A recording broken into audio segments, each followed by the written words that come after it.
الحمد لله الذي أرسل رسوله بالهدى ودين الحق ليظهره على الدين كله ولو كره الكافرون. أشهد أن لا إله إلا الله وحده لا شريك له وأشهد أن محمدا عبده ورسوله. أما بعد، فإن أصدق الحديث كتاب الله عز وجل، وخير الهدى هدى محمد صلى الله عليه وسلم، فإن شر الأمور محدثاتها، وكل محدثة بدعة، وكل بدعة ضلالة، وكل ضلالة في النار، أو كما قال النبي عليه الصلاة والسلام. Hadirin tuan-tuan muslimin dan muslimat yang dirahmati oleh Allah Azza wa Jal, sambungan kita masih lagi dalam kitab Al-Kabair. Kita masih lagi dalam kitab dosa-dosa besar yang ditulis oleh Al-Imam Al-Zahabi rahimahullahu ta'ala, yang mengumpulkan beberapa dosa mengikut dalil-dalil yang beliau letakkan di sini. Dosa-dosa itu adalah kategori dosa besar. Kita berhenti hari itu berkaitan dengan dosa menghina, dosa menghina ataupun memperlekeh atau menyakiti orang Islam. Malam ini dosa kita yang berikutnya, Al-Kabirah Al-Hadiyah Wal-Khamsun, dosa besar yang ke-51, iaitu aziyatu awliyaillahi wa mu'adatihim. Dosa besar yang ke-51 ini, apa dia tuan-tuan? Disebut oleh Al-Imam Al-Zahabi, iaitu menyakiti wali-wali Allah dan memusuhi mereka. Maksud dosa besar yang ke-51 ini menyakiti wali-wali Allah dan bermusuh dengan mereka. Itu yang akan kita tengok pada malam ini, dan kalau sempat kita masuk pada 52, kalau kita habis 51.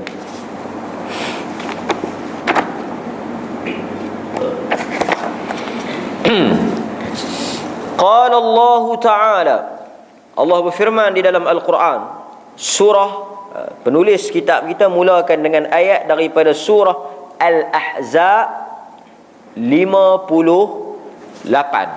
58. وَالَّذِينَ يُؤْذُونَ مِنَ الْمُؤْمِنِينَ وَالْمُؤْمِنَاتِ بِغَيْرِ مَا اكْتَسَبُوا فَقَدِ احْتَمَلُوا بُهْتَانًا وَإِثْمًا مُبِينًا. Dan orang-orang yang menyakiti orang-orang yang beriman, lelaki dan perempuan, dengan sesuatu yang tidak dilakukan oleh mereka, sesungguhnya dia telah menanggung pembohongan dan dosa yang besar. Ayat ini ancaman Allah kepada mana-mana pihak yang menyakiti orang-orang yang beriman. Sama ada menyakiti ini dia boleh berlaku dalam beberapa cara. Pertama, menyakiti melalui perkataan. Maknanya kita mengeluarkan kata-kata yang menjatuhkan maruah orang, ataupun kata-kata yang boleh membuat seseorang itu merasa terhina. Perkataan, kita tak pi ketuk kepala dia, tampak muka dia, tumbuk hidung dia, tetapi kita menyakiti melalui perasaan dia. Sebab itu sakit ni bukan sahaja dihadapi oleh tubuh badan kita, fizikal kita, tetapi sakit juga dikira dari sudut mental. Maknanya kita bercakap sesuatu yang orang lain akan sakit bila dengar perkataan kita. Itu juga disebut dalam Al-Quran. Kedua, kita menyakiti melalui perbuatan. Yang ni tapi tampak, tumbuk, pulas telinga, tetak dia. Ini perbuatan kita. Satu lagi, kita tak sakiti melalui perkataan. Kata pun tak, buat pun tak. Buat ni bukan pi tumbuk, pi tampak yang buat mimik muka pun dia kira haram. Tahu? Buat ni bukan pi pang sudah. Buat juga boleh dikira dia buat, orang kata apa? Cuy, apa cebih apa? Dia buat macam mencebit dalam bahasa Melayu ni, macam dia buat dia buat dengan muka dia. Yang orang lain bila tengok tu rasa satu perasaan kecil hati, terhina, perasaan tak berapa nak selesa. Itu juga boleh meduk pusing. Dia tak pergi tepuk, dia tak buat apa, tapi dia pusing. Seolah-olah dia tak suka kawan tu, ataupun dia buat memulaukan kawan tu. Yang itu pun tak boleh. Inilah apa yang berlaku kepada Nabi kita sendiri. Apabila Abdullah bin Umi Maktum mai jumpa Nabi, Nabi beralih, tak layan Abdullah bin Umi Maktum. Abdullah bin Umi Maktum ni dia mai nak mengaji dengan Nabi. Bila dia mai, waktu tu Nabi tengah duduk bercakap dengan orang-orang besar, pemimpin-pemimpin musyrikin. Bila Abdullah bin Umi Maktum ni mai, Nabi pusing, beralih, tak peduli pada Abdullah bin Umi Maktum. Turun ayat tegur perangai Nabi, iaitu dalam surah Abasa. Tuan-tuan balik buka, Allah tegur Nabi, Abasa wa tawalla an ja'ahul a'ma. Telah bermasam muka dan berpaling Muhammad apabila datang kepadanya orang buta. Turun ayat tegur, kritik Nabi.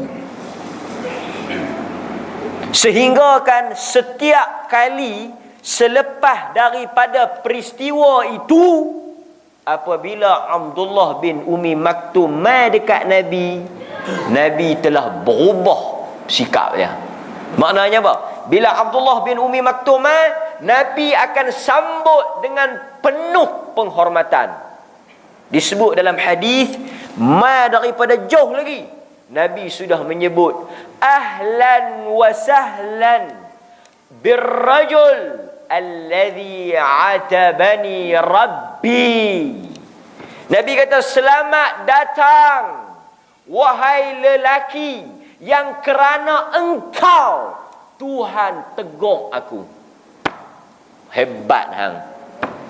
Tuhan turun ayat khas tegur aku pasal tak peduli ke hang. Nampak tuan-tuan, bagaimana menyakiti orang itu boleh berlaku dalam perbuatan yang begitu halus. Walaupun ada kelompok tertentu yang tak terima ayat ni. Mereka kata, mana boleh ada ayat macam ni dalam Quran? Merepek. Pasal apa? Ini masa saya belajar dulu, pensyarah dia sebut benda ni dalam kelas. Dia kata ayat ni, dipetikai ayat ni, hukum petikai ayat Quran ni berat tu. Dia boleh jatuh kafir. Dia kata macam mana satu ayat yang kalau kita dengar seolah-olah ayat ini mengkritik akhlak Nabi. Tak Takkanlah perangai Nabi buruk macam ni. Takkan huduh perangai Nabi bila orang mai dia buat tak heran, buat tak peduli. Dia kata kita ada dua pilihan. Satu, kita terima ayat ni, maknanya kita kata perangai Nabi buruk. Ataupun kita tolak ayat ni, kita pertahan Nabi. Hak mana? Kita ada dua pilihan. Kalau kita kata ayat ni memang ayat Quran, berarti kita mengaku perangai Nabi buruk. Buat tak peduli ke orang, paling muka, masam muka, buat leceh dengan orang miskin, duk layan orang kaya. Tapi kalau kita tak terima ayat ni, kita mempertahankan Nabi. Ayat ini tak patut ada. Dalam situasi ini tuan-tuan, apa yang kita nak buat? Ahli sunnah, tanpa ada keraguan, tanpa duk pening kepala, kita secara yakin ayat ini memang ayat Quran. Sebab Quran tak mungkin untuk ditipu dan diubah. Inna nahnu nazzalna dzikra wa inna lahu lahafizun. Kamilah yang menurunkan Al-Quran, kata Tuhan, dan kami yang akan jaga dia.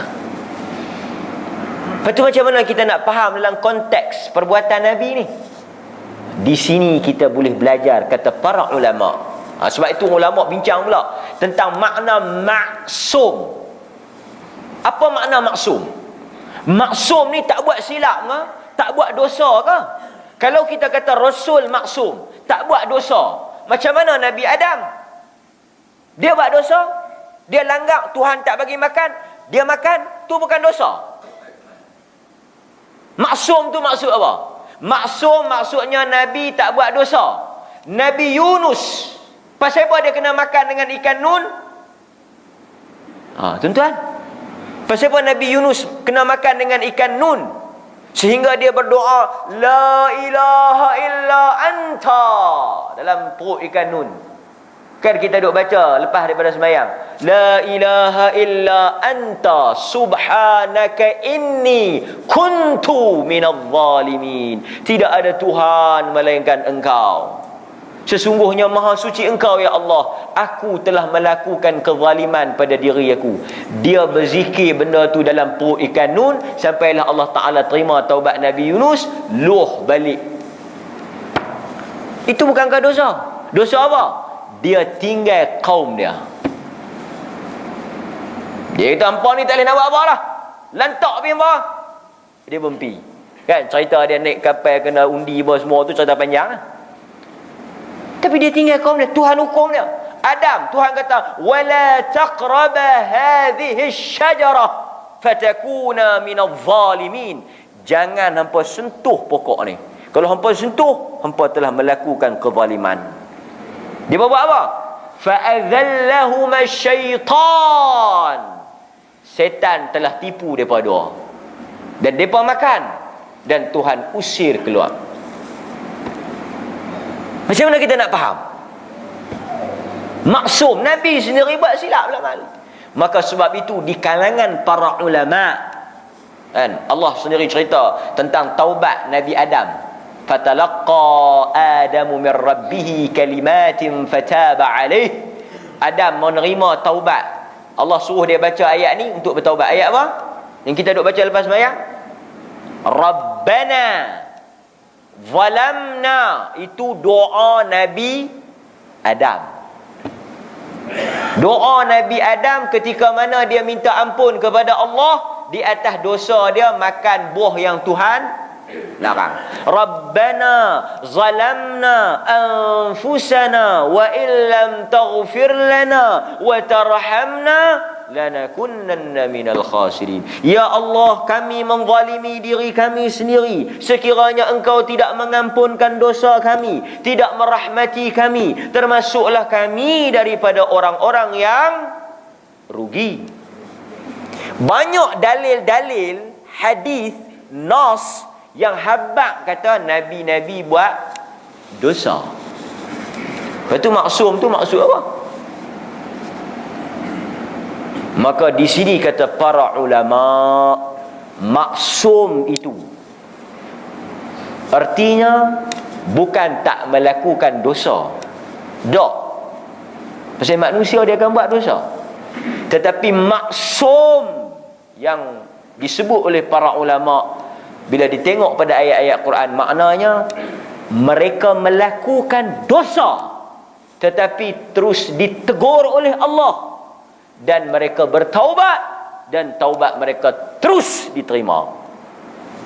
Bukan tak buat, buat, tapi Tuhan terima terus. Basuh siap-siap. Berbeza dengan kita, buat tetapi tak ada siapa tegur. Kita taubat, belum tentu terima. Nabi buat, tetapi Allah tegur.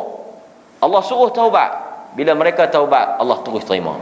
Maksum di situ selamat daripada dosa. Selamat dosa tu apa? Bila mereka buat, mereka bertaubat secara langsung. Kalau kita nak pegang takrif, oh tak boleh yang ni yang saya jawab SPM dulu lagu ni ustaz. Tak tahu ikut hang. Dah, kalau kita kata tak buat dosa ni apa dia? Ini bukan dosa, ini kesilapan. Kalau kesilapan, apa perlu untuk Tuhan suruh Adam bertaubat? Kalau benda tu bukan dosa, taubat buat apa? Taubat hanya untuk dosa. Maka sebab itu tuan-tuan, bila kita mengaji, kita membaca, kita mendengar, ilmu kita semakin luas. Kita melihat satu benda yang mungkin dahulunya kita tak lihat. Sebab itu saya dan tuan-tuan, tidak ada siapa yang boleh mendabik dada. Kita dah tahu semua. Tak payah duk baca lah, tak payah duk dengar. Takkan ni pun tak tahu. Ini semua cakapan istikbar, sombong. Sombong. Okey. Seterusnya, macam mana kita nak jawab syubhat tadi? Kita katakan bahawa ini antara mukjizat Nabi. Surah Abasa ni mukjizat Nabi. Pasal apa? Bila Allah tegur Nabi dan benda itu disebut dalam Quran, menunjukkan apa? Menunjukkan Quran ni memang mai daripada Tuhan. Bukan Nabi tulis ya. Tuan-tuan biasa baca tak biografi? Siapa-siapalah, sejarah hidup yang dia sendiri tulis. Kalau saya tulis tentang diri saya, tobat saya tak akan tulis hak buruk. Kalau buku tu saya tulis tentang siapa? Tentang saya. Biografi saya, penulis saya, penerbit saya, editor saya, semua saya. Tuan-tuan, daripada kulit depan sampai kulit belakang, semuanya cantik, wangi, baik, bagus, alim, warak, soleh. Sepatah satu ayat pun tak jumpa yang kata saya ni jahat, buruk, ni saya yang buat. Tak jumpa. Tetapi Quran, kalaulah Muhammad yang tulis, takkan benda yang memburukkan dia, menjatuhkan image dia, reputasi dia, dia nak tulis. Tetapi oleh kerana benda ni Tuhan yang bercakap, Tuhan yang turunkan, sama ada benda itu kena pada diri dia ataupun benda yang sokong pada dia, ada. Ini salah satu yang disebut oleh para ulama. Dan Allah Ta'ala, bila kita tengok kes Nabi ni, bukan dia saja-saja nak buat tak peduli kat Abdullah bin Umi Maktum. Kita kena baca pula dia punya cerita belakang dia. Cerita dia, bila Nabi duduk dengan kepala-kepala musyriki ni, Nabi nak fokus puak ni. Pasal puak ni ada pengikut.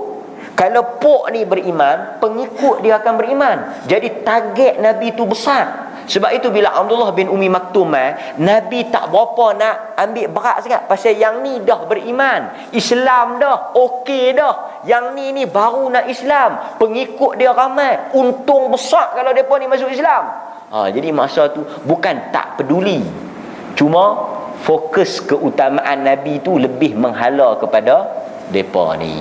Jadi bila kita baca ni, kita boleh menjawab fitnah yang dibuat oleh pihak-pihak yang tak suka dengan Islam.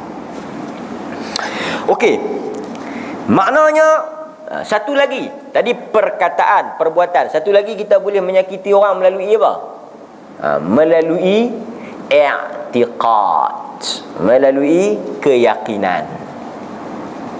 Kita tak cakap, kita tak buat, tapi kita yakin. Yakin apa? Kita menyangka. Nyangka atau nyangka? Sangka. Kita tak kata dia penyamun, kita pun tak buat apa dekat dia, muka pun tak buat, tapi lah hati kita, dia ni muka penyamun ni, ni tak boleh percaya ni, dia ni kaki. Dalam hati sangka buruk. Sebab itu Al-Quran sebut apa? Wajtanibu ba'dadh-dhann. Janganlah kamu ikut sangkaan. Sangka-sangka ni tak payah duk peduli sangatlah. Sebab Nabi kata akrabul hadis, pembohong yang paling besar adh-dhann, sangka. Sebab itu dalam Islam tak ada sangka-sangka ni. Yang ada apa dia? Husnudzan, sangka baik. Sangka baik tak apa. Nak sangka buruk tak boleh. Sebab menyangka buruk termasuk dalam menyakiti orang. Menyangka buruk ni termasuk dalam menyakiti orang. Sebab itu kita tak boleh nak hukum orang benda yang kita tak tahu. Wa qala an-nabi, dan Nabi juga bersabda dalam hadis yang diriwayatkan oleh Al-Imam Al-Bukhari, Allah berkata, ini dalam hadis kursi, man adali waliyan faqad adhantuhu bil harb. Sesiapa yang berperang, bermusuh dan menyakiti hamba-hambaku, maka aku isytiharkan perang dengan mereka. Juga disebut dalam hadis yang lain, kata Nabi, ya Aba Bakrin, in kunta aghdabtahum laqad aghdabta rabbak. Yakni fuqara al-muhajirin. Iaitu hadis ni menceritakan tentang apa, tuan-tuan? Menceritakan tentang Nabi menyebut kepada Abu Bakrin, ada Abu Bakar buat silap sikit. Nabi kata, kalau hang buat bagi orang-orang miskin ni terasa hati, marah, Tuhan marah ke hang? Hang jangan main-main dengan mereka ni. Seolah-olah Nabi warning kepada Abu Bakar, jangan buat tak ketahuan hala dengan orang miskin, jangan buat tak ketahuan hala dengan puak-puak fakir ni. Sebab mereka ni disayangi oleh Allah. Dan kalau kita buat sesuatu yang tak elok pada mereka, Allah Ta'ala akan buat sesuatu yang tak elok pada kita. Okey. Di sini kita nak kena faham satu benda, tuan-tuan. Apa dia makna wali? Wali apa makna wali? Wali maksudnya penolong. Siapakah wali? Orang-orang beriman semua wali. Wali ni maknanya orang yang tolong agama Allah. Sesiapa yang beriman, yang tolong agama Allah, tolong dengan ilmu, tolong dengan tenaga, tolong dengan apa-apalah, duit ringgit. Dia tak boleh bercakap, tak ada ilmu, duit banyak, dia tolong belah tu, dia wali. Ada orang yang duit tak ada, ilmu ada, dia mengajak, dia bercakap, dia menulis, dia wali ikut hala tu. Ada orang duit pun tak ada, bercakap pun tak ada, ilmu pun tak ada, tenaga dia ada, dia sanggup turun, tolong, buat kerja, tak minta upah, tak harap balasan, dia wali Allah. Maknanya wali Allah, semua orang beriman. Nak jadi wali Allah ni, tak perlu untuk kita mengamalkan benda-benda pelik. Nak jadi wali Allah, kena zikir 44,000 kali tanpa henti selama beberapa bulan. Nak kena naik bukit bersuluk 3-4 tahun tak keluar-keluar. Nak kena masuk dalam lubang kubur, nak kena lintah atas api, nak kena suar tangan dalam mulut buaya, nak kena mandi minyak. Tak ada. Ini semua bukan wali Allah, wali setan. Setan pun ada wali, jangan main-main.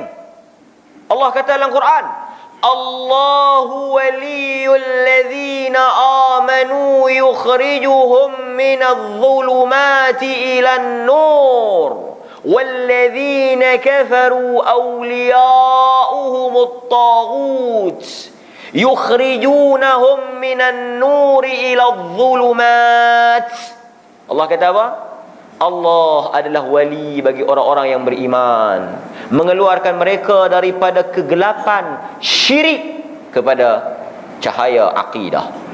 Adapun orang-orang yang engkar, penolong-penolong mereka adalah taghut, yang mengeluarkan mereka daripada cahaya Islam kepada kegelapan syirik. Sebab itu Al-Imam Ibn Taymiyah tulis satu buku, Al-Farqu Baina Awliya'ir Rahman wa Awliya'is Syaitan. Tajuk buku dia, Al-Farqu Baina Awliya'ir Rahman wa Awliya'is Syaitan. Macam pantun sikit kan, nun belakang. Beza antara wali Tuhan dengan wali setan. Orang kita ni kalau nak kata tok wali, dia kena buat benda pelik. Contoh dia boleh buat benda-benda yang luar biasa. Boleh berjalan atas air, boleh tobang.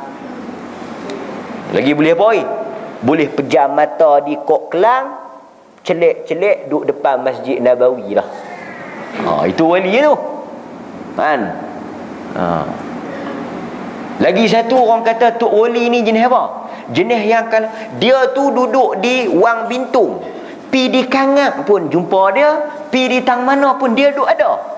Orang tanya, saya jumpa ni tok guru tu duduk di Kangap. Hai, aku baru bercakap dengan dia di Bintung. Saya pi arah jumpa. Dia ni wali. Orang kita kalau dia pelik ke hala tu, wali lah. Kan? Dulu orang dulu jangan main qamat kawan tu.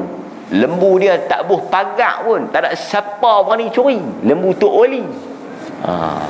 Rumah tak kunci, pintu buka, orang tak berani masuk. Pasal apa? Orang masuk tak boleh keluar. Rumah wali. Ini bukan wali, ini syaitan. Sebab benda-benda yang dia buat ini tak ada contoh Nabi. Kan? Cerita-cerita duduk di sini boleh sampai ke Mekah, boleh pi Kuala Lumpur, tak gaduh naik bas, tak gaduh naik kereta api. Cerita-cerita ni cukup banyak. Nabi pun tuan-tuan turun naik bukit hijrah daripada Mekah pi Madinah, masuk gua 10 hari baru nak sampai Madinah. Tu pun orang ligan kata ceruk. Takkan kita pejam sampai. Fikir tang tu sudah. Hang soban besar tang mana pun tak lebih hang daripada Nabi ya. Sahih.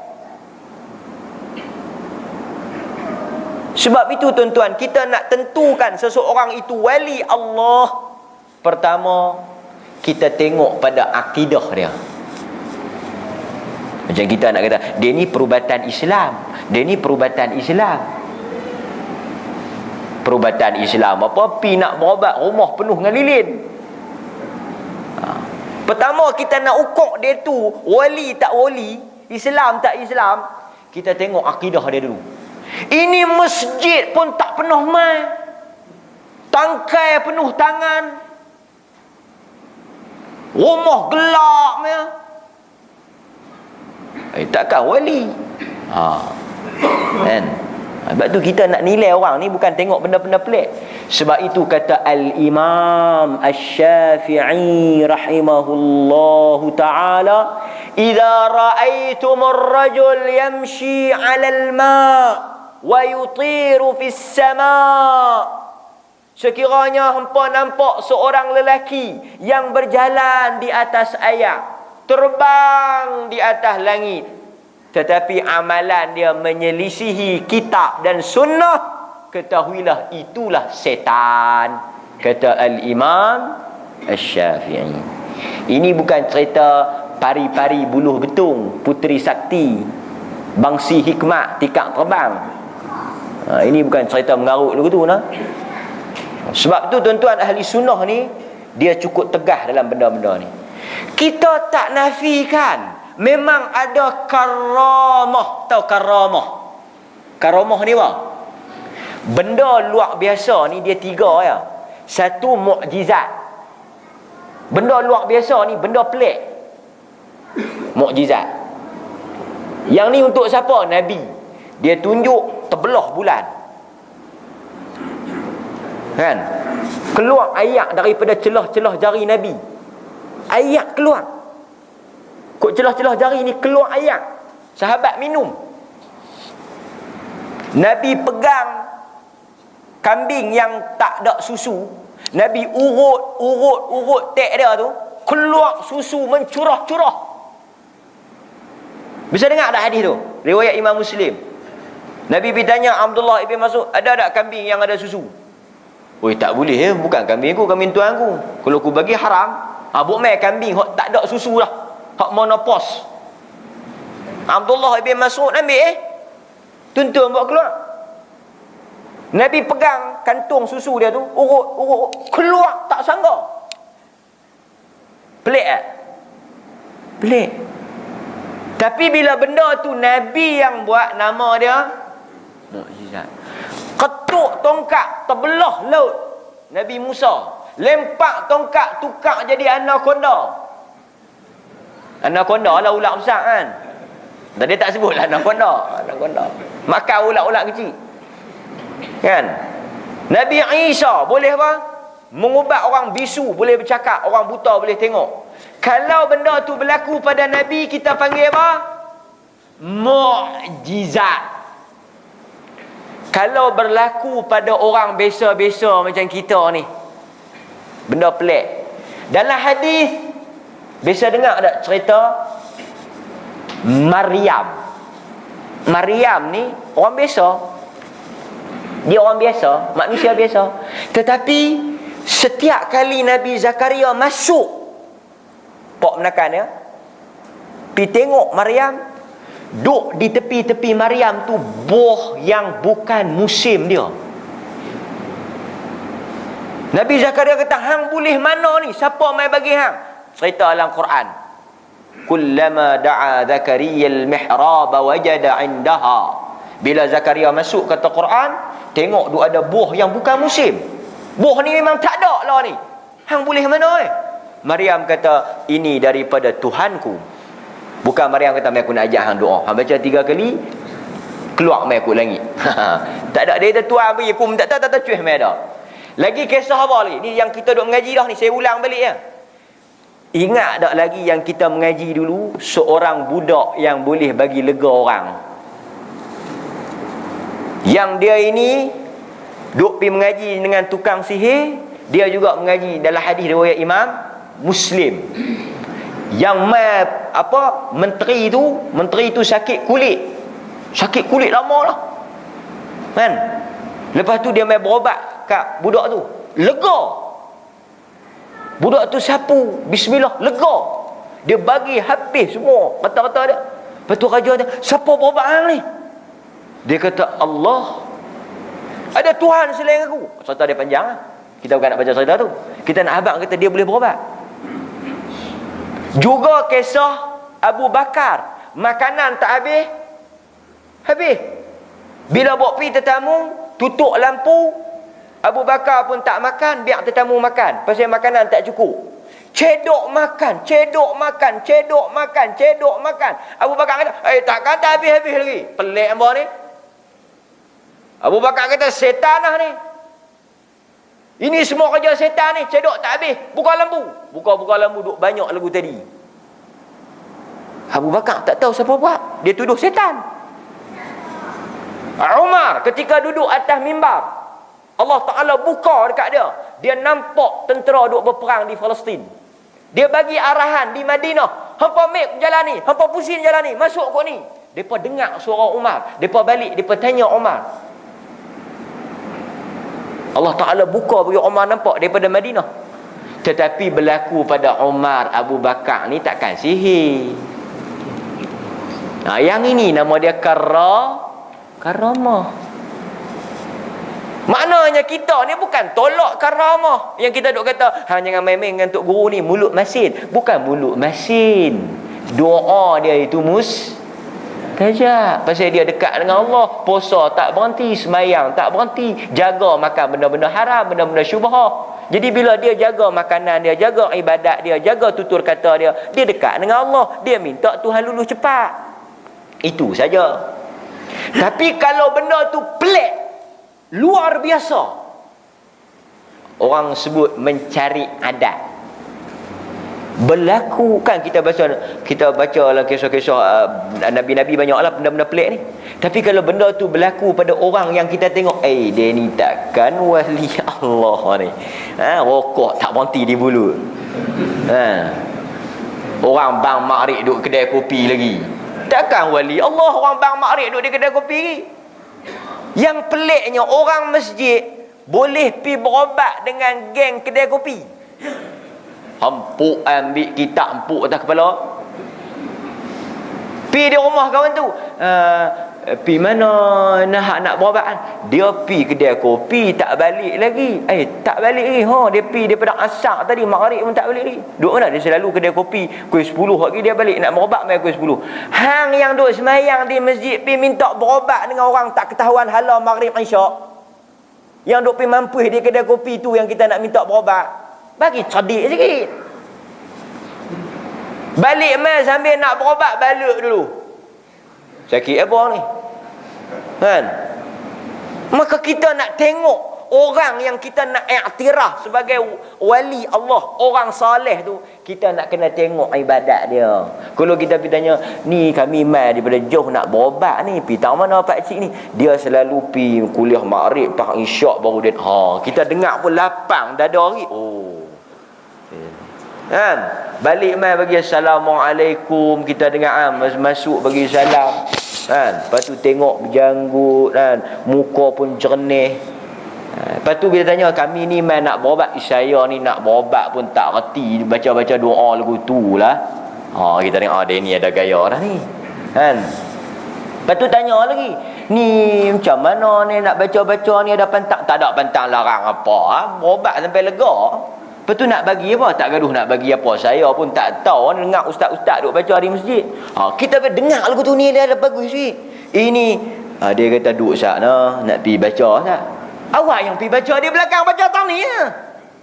Lepas tu bawa keluar mai kain kuning hampak mai. Lepas tu duduk pantang, jangan duduk langkah ni no. Ni lah boleh. Kita pun dengar, pelik lah. Ini cara orang yang berakidah nilai. Nilai dia itu bukan pada hebat tak hebat ubat dia, nilai pada akidah dia tu. Kan? Ini saya pergi berobat satu orang. Saya memang duk ingat cerita ni sampai bila-bila. Saya pergi berobat, kawan tu lega, kawan tu kan. Tidak bawa mai kawan tu jadi testimoni. Laku kita. Abang dia tu perubatan Islam. Kita ni bukan perubatan Islam pun pergi jekah hantu tu, mana dengar suara lu ni terbang lari ya. Tapi lepas-lepas kita jekah tu tak mai sungguh. Elok dah budak tu pun. Dia kan payah pergi cekah. Yang syoknya, yang peliknya, bila kita tanya, abang dia tak berobat. Dah abang dia belajar ijazah dah. Bukan ijazah lelaki-lelaki ni, ijazah sanad ni. Perubatan Islam punya ni. Kita dengar-dengar ni, kita kata yang ni syirik, khurafat, tahyul, sesak lah. Pasal apa? Dia mengaji ni perubatan Islam untuk berobat orang lain tu jadi. Tapi pantang perubatan hak dia mengaji, hak dia menuntut ni, tak boleh keluarga sendiri. Keluarga sendiri dia panggil lah istilah ilmu tawak atau tawak. Orang lain masin, adik-beradik tawak. Kita kata mujak lah. Kita pergi mengaji ni pertama sekali untuk selamat keluarga kita lah tuan-tuan. Saya tak tahu lah kalau tuan-tuan pergi mengaji nak berobat orang lain. Kita pergi mengaji apa pun, bak dunia ke bak akhirat, orang yang kita nak jaga, nak selamat, nak bagi elok ahli keluarga kita. Kalau ilmu tu untuk orang lain, keluarga kita tak boleh, tak payah duk mengaji, merepek buat turut-turut kita kan. Lepas tu dia pandai pula. Dia pandai pula jawab. Dia kata, orang lain lah bila kita cerita, dia jawab ni. Orang lain jawab, orang lain tolong jawab. Dia kata orang gunting rambut pun tak gunting rambut sendiri. Tu yang orang kata pandai tu. Menjawab pandai. Doktor pun tak belah perut sendiri, pergi jumpa doktor lain. Biasalah ustaz. Kata mujur lah bulan-bulan puasa. Tidak lah. Maka dalam hal ni, pantang larang syarat itu kita boleh tahu. Dan orang-orang yang Allah Ta'ala nak berikan karamah, kemuliaan ini, orang-orang yang tawadhu. Dan karamah ni tuan-tuan kena ingat, dia ada berapa pantang dia. Pertama, karamah diberikan oleh Allah kepada manusia yang benar akidah dia. Itu satu. Nombor dua, karamah tak boleh diajar. Tak boleh nak ajar. Tahu tak boleh nak ajar?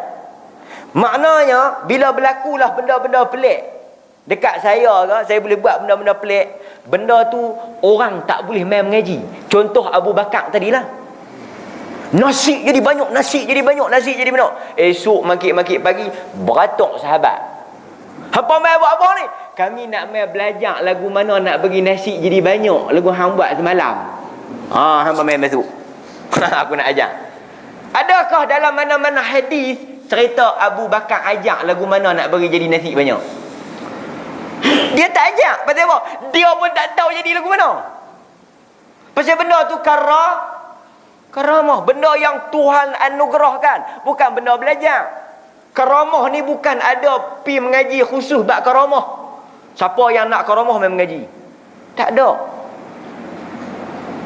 Tak ada cara nak mengaji. Melainkan apa? Melainkan Tuhan bagi on the spot. Kata orang putih, on the spot. Duk tak baca apa, tak buat apa, jadi. Kan? Sebab itu kalau ada orang, kita tengok dia buat sesuatu, kan? Dia lalu-lalu, apa dia ni, ulak tak patut dia. Ulak lalu kat tepi dia.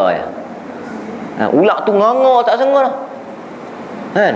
Lepas tu dia lalu, ulak tu tunduk pergi tepi dia. Kiranya, baca apa? Buat apa? Dia kata, saya tak tahu. Dia ulang tengok saya, dia tak mau. Dia tengok tak elok. Orang macam ni, karamah. Tapi kalau, baca apa? Buat lagu mana ulang tu? Dia pernah nak patuk, dia pergi lagu tu lah. Pergi di rumah pasak. Kalau dia kata pergi di rumah lepas azak, taubat kata sihir. Faham tak? Kita nak bagi faham. Sebab mengaku jadi wali ni cukup banyak, kan? Cukup banyak. Mengaku jadi sultan pun ada, tambah tak jadi wali, kan? Okey. Habis bab tu. Jadi wali-wali Allah ni maksud dia orang-orang yang beriman. Orang-orang yang beriman, orang-orang salih, para ulama, para ustaz, para ustazah. Kita janganlah buat benda-benda yang tak elok dengan mereka. Sebab itu salah satu cara ulama, Al-Imam Syafi'i kata, kita nak boleh ilmu ni, kata Al-Imam Syafi'i, salah satu caranya wasuhbatul ustaz, duduk dekat, berkawan baik dengan ustaz, rapat dengan ulama, hormat mereka, sebut dengan nama-nama yang baik, jangan bersangka buruk, jangan bercakap benda tak elok tentang mereka, kan? Jangan duk kata tak ketahuan hala pada mereka. Sebab itu ulama-ulama salaf sebut apa? Luhumul ulama masmumah. Daging para ulama beracun. Tuan-tuan dengar elok-elok. Daging ulama beracun. Jangan kita duk buat tak ketahuan hala. Depa ni dekat dengan Allah. Tapi nak label siapa dia ulama, ustaz tu nak kena tengok juga. Kalau hak jenis pembohong ni, hak jenis buat pakej umrah jual orang ni, hak jual minyak gamak ni, takkanlah tu pun ustaz, kan? Ini orang-orang yang saleh, orang yang wara, ulama ni kita hormat dia. Kita jangan kata lebih kurang, kan? Apa-apa pun kita dahulukan mereka sebab ilmu mereka itu. Bukanlah kita memuja, bukan suruh gantung gambar, bukan suruh minum ayak liuk, bukan suruh pergi sapu kaki, bukan suruh pergi relah jubah, dak. Maknanya bila kita bercakap dengan nada yang baik. Kita tengok ada silap-silap sikit ustaz-ustaz ulama ni, kita sangka baik, Kita jangan duduk sangka buruk, jangan duduk kata lebih kurang. Sebab apa tuan-tuan? Kita nak dibandingkan dengan ulama, jauh beza.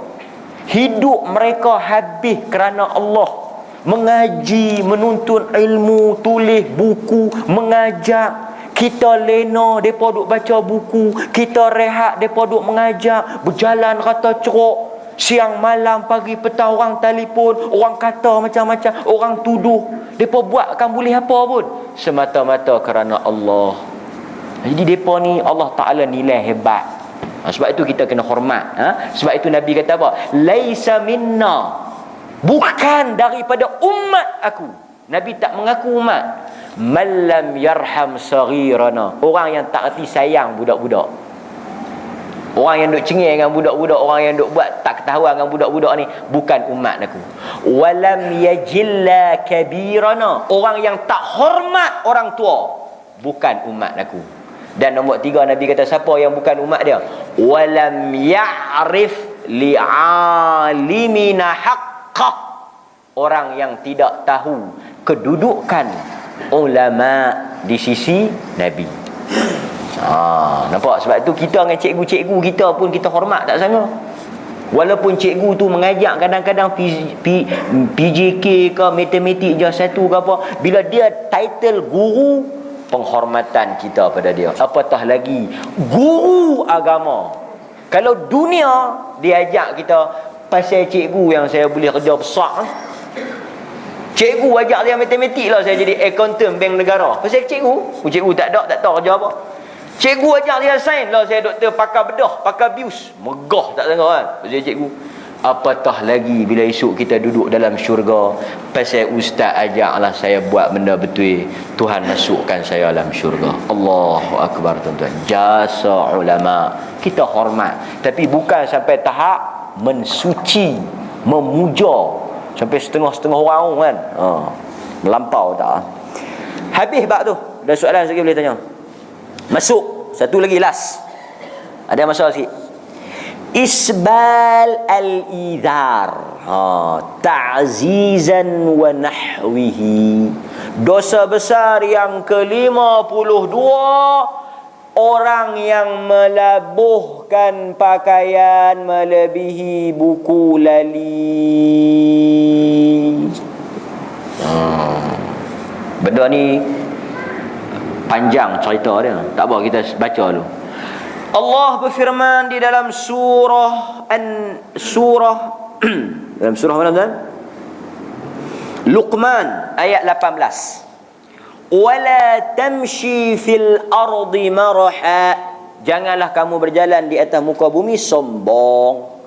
Dalam hadis riwayat Bukhari, Nabi kata apa? Ma asfala minal ka'bain minal idhar fa finnar. Sesiapa yang pakai pakaian yang lebih daripada buku lali, tempatnya di dalam neraka. Hadis Bukhari. Juga dalam hadis yang lain diriwayatkan oleh Bukhari juga, la yanzurullah ila man jarra idarahu batara.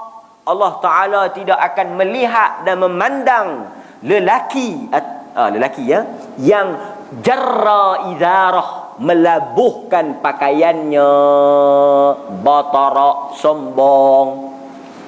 Hadis Bukhari lagi. Hadis lagi, Nabi kata thalathatun la yanzurullah ilaihim yawmal qiyamah wa la yudhakihim wa lahum adhabun alim. 3 golongan yang Allah Ta'ala tak akan tengok muka mereka esok pada hari kiamat, tidak akan mensuci dan menyelamatkan mereka, dan Allah sediakan azab yang pedih. Yang pertama, al-musbil, orang yang pakai labuh lebih pada buku lali. Satu. Wal mannan, orang yang suka mengungkit-ungkit. Satu lagi, wal munfiq sil'atahu bil halfil kadhib, orang yang jual dengan sumpah bohong. Perayaan elok ni, tobat nah, duk hangat lagi. Orang yang bohong kan, sumpah bohong. Dia sumpah, wallahi boh ni baru turun daripada pokok, akal lama mana dah peram. Kita kata pakai tebo ni, tel 88 kan tebo. Demi Allah ustaz, kita pakai tebo nu, Cameron Highland nu, bukan tel kuda terbang. Demi Allah. Orang yang bohong, orang yang berdusta untuk melakukan barang jualan dia, termasuk dalam 3 golongan yang Tuhan tak tengok. Tuan-tuan, bukan bercakap, tengok benda, makna tak peduli langsung. Waqal, esok beratok kedai liang sin, potong kerak lagi. Dengar pergi habis tu. Esok liang sin kata, cuti raya lagi. Dia kata, kak kah? Tak kak, masuk neraka. Qal bainama rajulun yamshi fi hullatin tu'jibuhu nafsah murajjilun ra'sah yukhtalu fi mashyatihi idha khasafa Allahu bihil ard fahuwa yatajaljal fiha ila yaumil qiyamah. Kita bang. Hari ni kita sambung. Jangan duduk ni lagi. Ni kita sambung Jumaat pula. Pasal labuh pakaian. Takaklah ni tak berapa labuh lagi tak tahu. Labuh pakaian ini disebut oleh para ulama, dia ada 3 perkara yang kita kena faham. Pertama, ada ulama yang kata semua pakaian yang labuh haram hukum dia. Seluar, jubah, apa-apa pakaian. Ni perbincangan tak ada kena-mengena dengan orang perempuan. Sebab orang perempuan memang mereka kena labuhkan pakaian mereka. Ini untuk laki-laki. Jubah, kain, seluar, apa-apa pakaian yang lebih pada buku lali, masuklah hadis-hadis Nabi. Sama ada dalam semayang atau luar daripada semayang. Itu yang pertama. Kedua, pandangan ulama yang mereka tengok hadis-hadis yang akan kita baca nanti. Ni saya simpulkan terus supaya tak timbul kekeliruan. Ia merujuk kepada sebab atau illah benda yang dilarang itu. Nabi tak larang bukan pada labuh itu, tapi yang Nabi larang itu pada sombongnya orang itu. Sebab itu pandangan yang kedua mengatakan orang yang Tuhan cela dan Nabi sebut dalam hadis-hadis tadi ni merujuk kepada orang yang melabuhkan pakaian dengan sombong. Sebab hadis Abu Bakar ni seluar dia labuh sampai ke buku lali. Dia lalu depan Nabi, dia duk angkat. Nabi kata, "Siapa hang dak buat tu?" Dia kata, "Aku ni takut sombong. Takut kena hak yang hadis tak boleh lebih buku lali tu." Nabi kata, "Hang dak, pasal hang tak sombong." Jadi ulama kata walaupun seluar Abu Bakar tu labuh, tetapi dia tidak sombong, maka dia tak termasuk dalam hadis itu. Ulama dua-dua ni bincang panah. Ulama yang pertama kata sombong tak sombong, labuh haram. Depa jawab. Pertama depa kata orang yang labuh pakaian dia di sisi Arab, orang tu sombong. Dia niat tak niat, labuh itu ciri sombong. Orang Arab ni kalau pakaian tu labuh, orang tu sombong. Dia niat tak niat itu kerja dia, tapi labuh tu tanda sombong. Kedua, hadis Abu Bakar dia jawab apa? Asal seluar Abu Bakar tu tak labuh, asal dia singkat. Waktu tu dia gemuk, bila kuih longsor. Maknanya bukan Abu Bakar pakai labuh, dia pakai singkat, tetapi jadi labuh lepas kuih. Maknanya Abu Bakar tetap tak labuh pada asal. Ulama yang kedua jawab balik. Labuh tak labuh bukan tanda sombong. Orang yang labuh boleh jadi tawaduk lebih pada orang singkat. Kadang-kadang orang yang pakai singkat dia boleh jadi sombong daripada orang pakai labuh. Kan? Boleh jadi. Sebab lah ni orang yang pakai singkat dia duk berasa alim lebih pada orang labuh.